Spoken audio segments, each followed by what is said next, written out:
Pemberlakuan Peraturan Wali Kota Banjarmasin Nomor 37 Tahun 2020 tentang pedoman PSBB dan Surat Edaran tentang pelaksanaan PSBB mulai diberlakukan.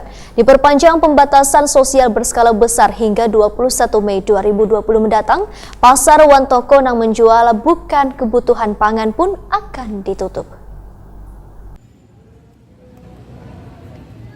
Pemberlakuan Peraturan Wali Kota Banjarmasin Nomor 37 Tahun 2020 tentang pedoman PSBB dan Surat Edaran tentang pelaksanaan PSBB mulai diberlakukan. Diperpanjangan pembatasan sosial berskala besar hingga 21 Mei 2020 mendatang. Pasar Wantoko yang menjual kebutuhan bukan pangan pun ditutup. Namun penutupan tersebut mendapat berbagai reaksi dari pedagang dan karyawan toko. Sehingga pemerintah Kota Banjarmasin di Balai Kota Banjarmasin tengah hari Selasa 12 Mei 2020 dengan dihadiri Dinas Kesehatan dan sejumlah pedagang di Pasar Baru Permai, Ujung Murung Sudi Mampir. Kabid Pasar Disperindak Banjarmasin, Ihrom Muhammad Tesar, Wahtakoni Prima TV jelang tengah hari Selasa, 12 Mei 2020 memadahkan, bila ada sebagian pedagang yang menjual bahan sekunder masih buka, wan kada sepenuhnya mentaati aturan Perwali Nomor 37 Tahun 2020. Wali Kota Banjarmasin Ibnu Sina pun, ujar Ihrom Muhammad Tesar, langsung menggelar rapat yang dihadiri oleh perwakilan pedagang di Pasar Baru Permai, Ujung Murung Sudi Mampir. Dalam rapat tersebut, Wali Kota Banjarmasin akan melakukan evaluasi selawas 3 hari sejak diberlakukannya Pilwali tersebut. Ditegaskan Ihrom Muhammad Tesar, kemungkinan pada Kamis 14 Mei 2020 mendatang, bubuhan perwakilan pedagang tersebut akan kembali diundang instansi terkait mengenai pembahasan kebijakan ini, karena keputusannya kada hanya dari pemerintah kota, tapi juga ada dari instansi lainnya. Ihrom Muhammad Tesar menyatakan sudah mendirikan 6 posko untuk kelancaran pemberlakuan PSBB tahap 2 ini.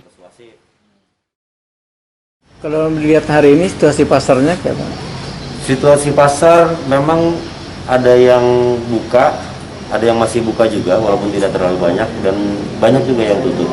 Dan untuk pasar-pasar tradisional, karena kan kita baru saja mendirikan 6 posko di beberapa titik pasar di Kota Banjarmasin, khusus untuk pasar tradisional yang menjual bahan pokok itu alhamdulillah sekitar pukul 1 tadi udah banyak yang tutup.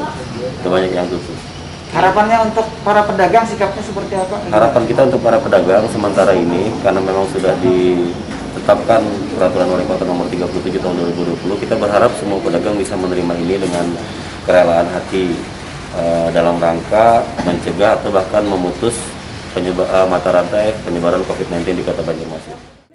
Ihrom Muhammad Tesar berharap pedagang bisa menerima dengan kerelaan hati dengan aturan Perwali PSBB tahap 2 demi memutus mata rantai penyebaran wabah virus corona di Banjarmasin.